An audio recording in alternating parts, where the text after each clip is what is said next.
The film you are about to see and hear was recorded by this guy in late 1894 at Thomas Edison's laboratories. It was an experiment for Edison's Kinetophone project, the first attempt in history to synchronously record sound and moving images.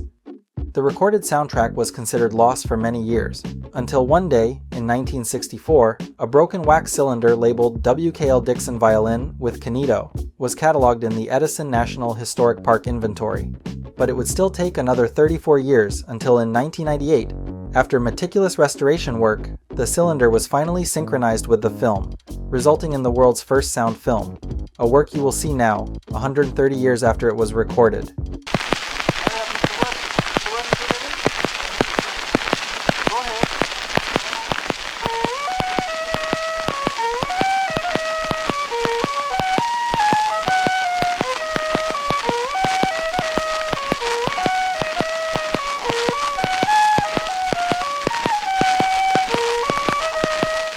It is believed that the man playing the violin is William Dickson. Let's see again, but now a bit of the clicking noise from the broken cylinder has been removed.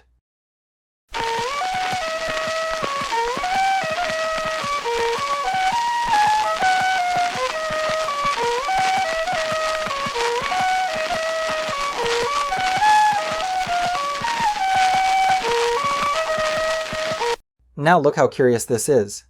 At the beginning of the audio, in the part where the filming hadn't started yet, you can hear someone say, "Are the rest of you ready? Go ahead."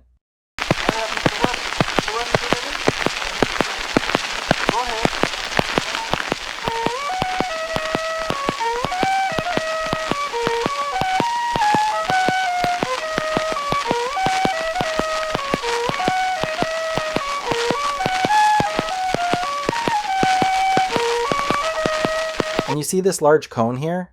This is equivalent to the microphone on the wax cylinder phonograph recorder, which is outside the camera frame. These guys were really creative, but why was this project shelved at the time? Well, first, it's interesting to understand what the kinetophone invented by Thomas Edison's employee, William Dickson, was, and how it would play these small sound films. Basically, it was the combination of two already existing inventions, the phonograph and the kinetoscope. The phonograph, one of Thomas Edison's great inventions, was a device powered by a spring motor, the kind you wind up, and it played audio mechanically through the needle's vibrations, the ancestor of the turntable. The kinetoscope, on the other hand, was a curious device that allowed one person to watch, through a peephole, short silent films of 20 seconds inside a wooden cabinet. It was also invented by William Dickson with the help of Thomas Edison. The films were made on a strip of a flexible and transparent material called celluloid, and each strip contained a sequence of individual images that, when passed quickly in front of a light source, emitted by an Edison-branded lamp of course, created the illusion of the film's movement. In fact, it was William Dickson who invented the 35mm film, still in use today in cinema and photography. Basically, what he did was take a conventional 70mm film roll used in photography, cut it in half, perforate the sides, fit it onto a sprocket wheel, and move it. Photographic film that was developed by George Eastman of Kodak, who created a photographic emulsion system on celluloid films. Celluloid that is presented in the video about the invention of plastic. This shows how each invention is an overlay of several others. After the creation of the kinetoscope, rooms like this were opened in New York in April 1894 and in London in October, where people could watch some films for 25 cents. An enterprise that lasted only a short time, as the following year, in 1895, the Lumiere Brothers cinema emerged in Paris, dominating the market with the projection of silent films in theaters. This situation reinforced the decision to develop a film with sound to face the competition. The idea of the kinetophone was simple, in theory. The viewer would look through the peepholes of the kinetoscope to watch the film while listening to the phonograph placed inside the cabinet, using two rubber tubes connected to the machine, a type of headphone, and the image and sound from the devices were roughly synchronized by a belt. Here is the first problem. This synchronization was extremely difficult, but the most serious problem at this time was with the copies of the wax cylinders.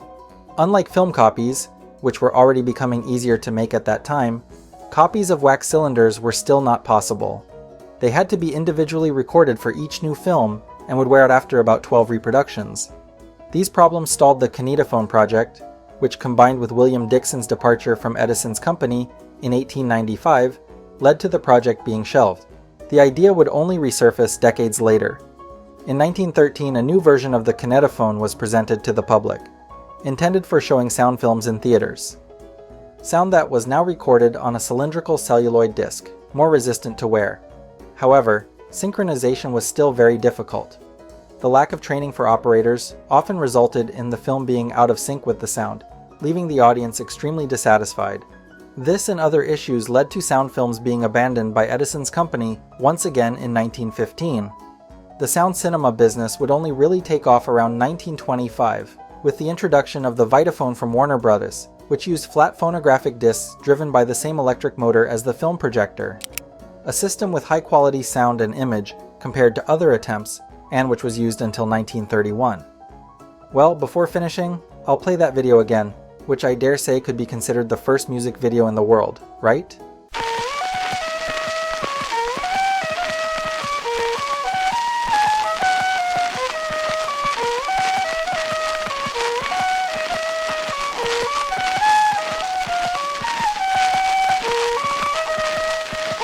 And here are some of the silent films that were shown in the Kinetoscope, the soundless version. Presenting to you, a Japanese imperial dance from 1894. For 25 cents, equivalent to $9 today, the viewer could watch some of these films, which nowadays you can see for free on the internet. Different times. This was the first case of cinematographic censorship. As you can see, there's nothing particularly objectionable about the film. It merely shows the performance of the Spanish dancer Carmencita, who had been performing in a New York theater for decades. Apparently, a conservative senator was so shocked to see the dancer's ankles and lace that they had to replace the film with this one, The Boxing Cats.